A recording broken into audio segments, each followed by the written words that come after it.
Hi, everybody. I'm Dave Schade, Director of your Alaska Division of Agriculture. So here we are at Facebook Live on a Thursday. Next week, we're actually going to do it on Friday because we're going to be in Nenana. That is going to be a fantastic day. So today, I've got Erik Mo Johnson with me, and we're going to talk about our Nenana project, and we call it Nenana Totchaket Ag Project, which we've got 2,000 acres. Did I hear it's on sale now, Mo? The auction started yesterday. Bidding, put your bids in often. Okay, well, let me back up a little bit. So it is not like an outcry auction where you can just show up someplace and start raising your hand and follow the bids. It's a sealed bid auction where you submit a bid, and then on October 4th. So the bidding is from June 1st yesterday up until October 4th. All of the bids will be opened on the 19th. So anytime you want to submit a bid between now and October 4th, you can. We recommend that you go and actually see the land first. What the directors would talk about is next week on Friday, we're having an agriculture education day in Nenana at the Totchaket Bridge boat launch. And then on Saturday, the 11th, we're going to have some on-site tours, the opportunity for people to walk around, to dig a hole if they want to. We're going to have some soil scientists on site with some soil pits opened up to show an example of a permafrost soil that you should avoid for agricultural cultivation. And then we're also going to show some deeper soils and some thinner soils. It depends on topography, but there's a variety of soil depths depending on where you are in the landscape. We really want farmers to understand that and to work with the land, know where their good soils are, and to appropriately develop those. Right. So we've got 26 lots. 27 lots, 27 lots. From 21 acres to 319 acres. So a variety of parcel sizes. The minimum bids are listed. The development requirements, which it's 25% of the croppable soils as determined by the National Conservation Soil Service, NRCS. We are getting new soil information, but this year the requirements are based on that older information. It's still valid. What the new information is going to give us is just more detailed polygons, smaller pockets of good or not as good soils. But for this sale, we're moving forward with the information we have. Right. And one thing, I just want to remind everybody, if you got questions as we're talking about this, put them in the chat and John will let us know. So we're pretty excited about getting this started. It's been about 3 years. Mo started working with Totchaket and the city up there to get the bridge finished. I mean, we go back when I first became director, Mo came in and said, "Hey, I think we're going to get this bridge done." And so we started working on that. And so this project was already moving forward before the bridge was done. And we've been working. So the NRCS started doing 30,000 acres of soil work out there for us on the first 30,000 acres. And that will be done, as Mo said, in September. But it gives us a really good idea that, in fact, we do have good soils in that area. We know that it's a bit more acidic than we like. So we're looking at lime sources in the region. We're working to make sure that, we're going to try to, as a discussion I had with Governor Dunleavy last week, how do we de-risk it for our farmers? And so one of the things that we're looking at is trying to make sure this is going to be definitely user-friendly process. Now, that means that we're going to do what we can on our side to make this as easy as possible, but then we're a bureaucracy. There's a certain amount of things you're going to do. So, Mo, maybe we can kind of talk to them about a little bit about why they'd want to show up on Friday, because there's going to be some requirements we have in our farm plan about soils and the roadability. So let's talk about that a little bit. Yeah, I believe last week I was cut off when I was specifically talking about the State Farm Conservation Plan, which is a required document when you own an ag parcel outlining just the general nature of development and how you're going to run the farm. We don't want to know that you're planting, a certain variety of potatoes and using 2020, 14 mix of fertilizer. We just want to know generally, this is where I plan on putting a field, and we review it to make sure that's the appropriate area. It's not a steep slope. The local soil and water district reviews all of the farm plans for local conservation concerns, including, highly erodible soils, highly erodible lands. HEL is how the Natural Resource Conservation Service kind of identifies those. And since this whole project area is on a large sand deposit that was there from tens of thousands of years ago, we are very knowledgeable about the fact that we don't want all that sand to be exposed and eroded. So your farm conservation plan just is the general outline of, I'm going to put my infrastructure, house, corrals in this spot, and I'm going to put a barn here, and I'm going to make a pasture over there, or row crops, or whatever you're doing for agriculture development. We will send out specific, more detailed information to the apparent high bidders on October 19th. After those are determined, then we'll send you some specific information on the soils and maps, and we'll give you resources for you to go out and, hopefully you'll come on the 10th to talk to the Soil and Water District, to the Natural Resource Conservation Service. There's going to be information from the Alaska Village initiatives about just how you farm remotely in Alaska.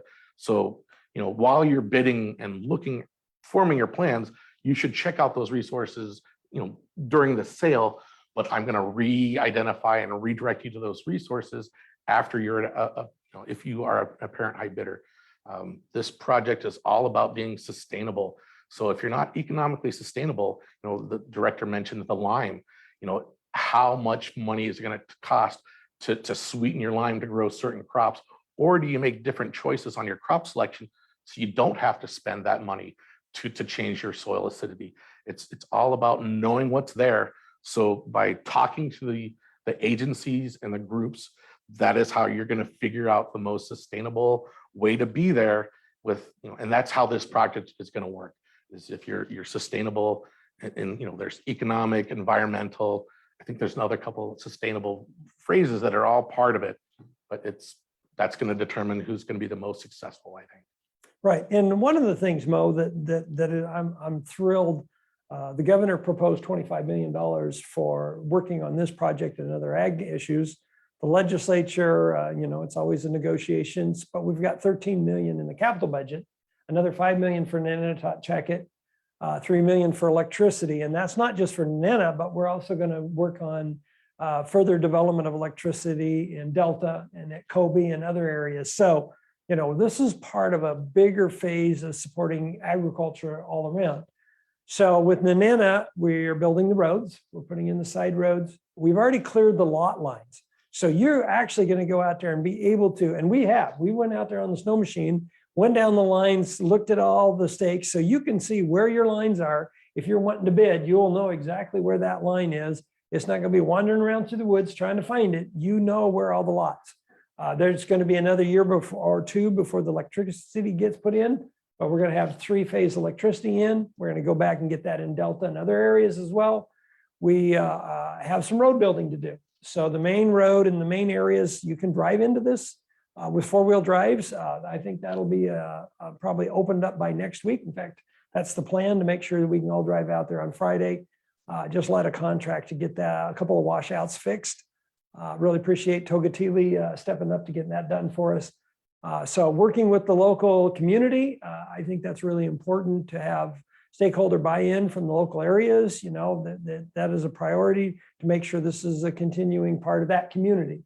And so, on Friday last year, we did our first annual, had all of the resources and the agencies there, which was kind of fun because I think it was the first time in 20 some years we were all at a location and looking at soil and talking together. That was exciting. Everybody's looking forward to doing that again this year. So, just yell out if you got questions, John. That'd be good. So, what time are we starting there on Friday? Maybe we can give an outline of where it is, things like that. So on Friday, we're opening at 10 a.m. It's going to go till 4 p.m. There might be some additional community activities in Nenana as part of Nenana Days later on Friday. But for our ag event, as if you are going south on the Parks Highway from Fairbanks going into Nenana, you're going to go through most of the town. But right before you get to the airport, you're going to take a right onto 10th Avenue. And if you're coming from Anchorage going north, just right as you're getting into town, you're going to take a right onto 10th Avenue. Left. A Coming left, in. a left, yeah, a left, and then there'll be signs. There's a slight Y where you veer to the right, and it'll take you right to the parking lot there. We'll have, it should be pretty obvious where we're at. Absolutely. We'll have signs on the road. There'll be tents everywhere. There should be pretty good activity. Then on Saturday, that is when you are going to need the four-wheel drive accessible cars or trucks to get to the project area. Like the director was saying, there's some rough spots.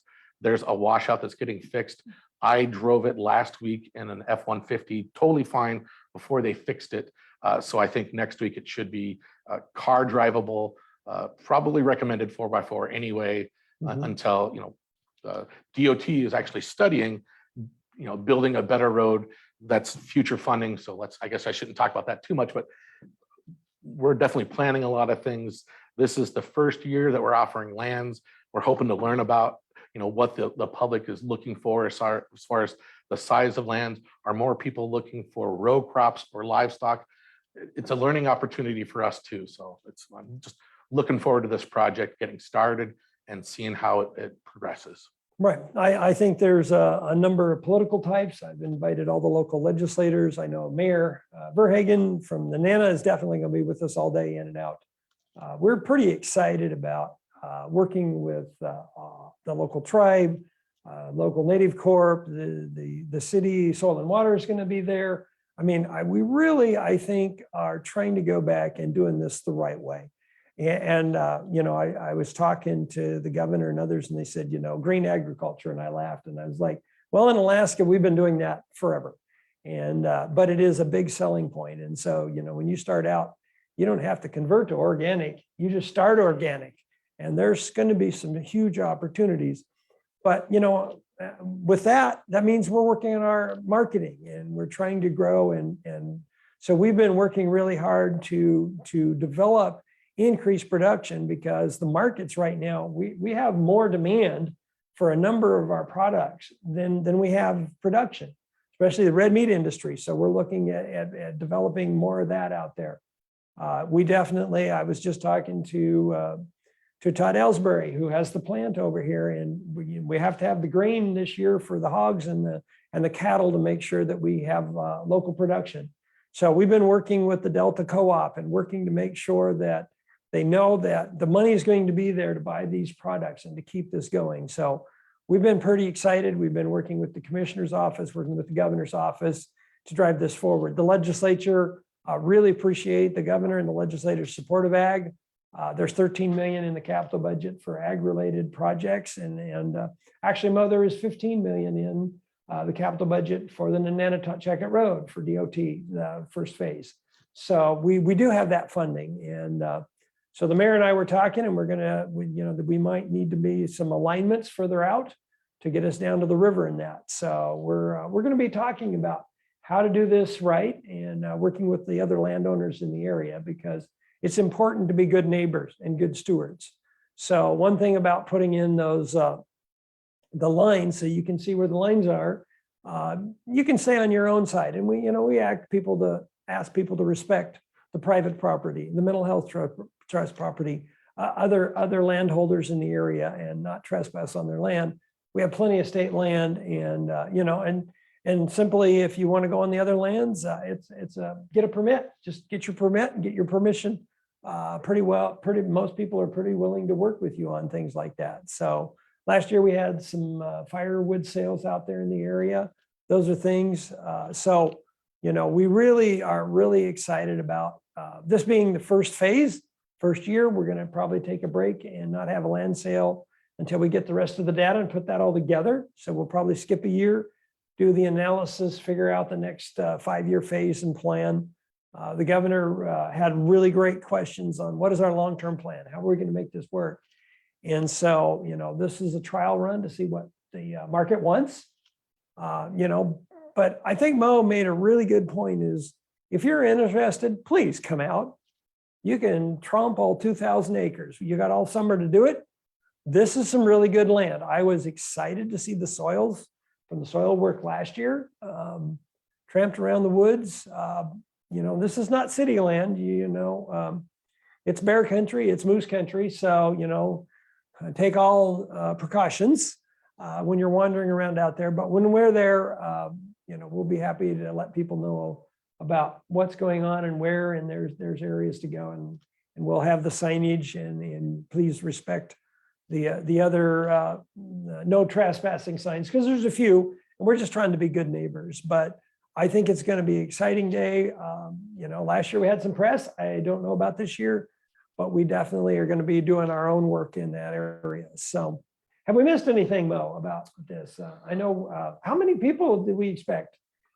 I'm thinking 80 to 150 public. We're probably going to have 12, 15 agencies with probably 20, 30 people from agencies. So it's not too agency heavy as some other agriculture events are, but more public, the better.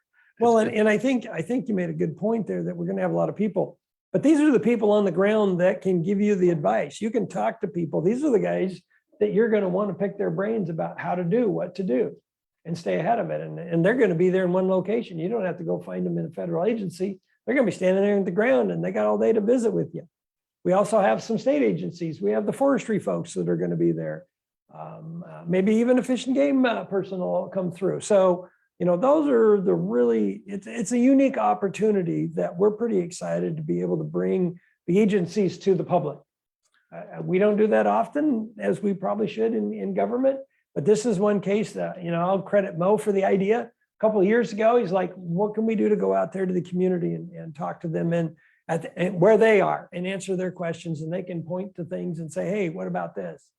We're very well aware of the issues of pesticides and the environment, and how we want to keep that watershed pristine. So we've looked at the area from that viewpoint. I've talked to Fish and Game about wildlife corridors, and we'll be talking about that. Public access, something that we've identified the traditional use areas and that to make sure that we have access through the areas that are not creating those conflicts. But we want to hear from you. We want to know, what your concerns still are, what they're going to be, and we're going to move forward on that. So, John, did we happen to have anybody pop up with any questions? Only that Jeff will see us there. All right. That's I think good. I emailed Jeff earlier today and sent him a map. Good deal. All right, guys. Well, we really appreciate you watching our Facebook Lives. Mo, great job. I mean, Mo did a lightning run up there to make sure we were prepared last week. We want you to know that we're a small group, but we work hard, and we are really excited about the opportunities we have in agriculture. This is just one of those things that the governor said agriculture will be a cornerstone of our economic redevelopment after COVID. And we're trying to really work hard to make sure that we do what we've been asked to do. And I think people are pretty happy to see that we are actually out there on the ground, looking at the areas, working on things. So as always, my number is right out there. You can call, leave me a message, send me an email. Mo's information is out there. We have an Nenana Totchaket website. Before you come, go look at our website. We got that put on. Commissioner Feige asked for that last fall, so we got it out a little earlier. So we keep updating that with the plans and the information. So often your questions can be answered because we're trying to get it out there. There are sample plans, there are things that are available, but we're happy if you can't find them to direct you in the right place. With that, see you next Friday. Bye, folks.